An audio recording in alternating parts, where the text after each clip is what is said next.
If you want to change message tone on Samsung Galaxy A27, then we can do two things. The first thing that we can do is we can open the settings, then over here go to sounds and vibration, and then in here we should be able to find the notification sound. Now here we can change the notification sound because the message tone, so the sound that is being played when you receive a new message, is using the notification sound. So of course you can change that in order to change the message tone, but it changes the notification sound for all notifications, of course. So if you want to change the notification sound just for new messages, then in that case we're gonna go back to settings. Over here you want to open the notifications, and first we need to go to advanced settings, and then in here we have this option, manage notification categories for each app. You want to enable this option. Once you enable that, you want to go back to notification settings and choose app notifications.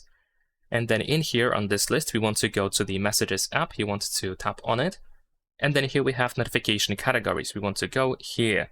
And you should be able to find incoming messages. You want to tap on this option, and then here we can tap on the sound option, and then you can choose the sound that should be played when you receive a new message.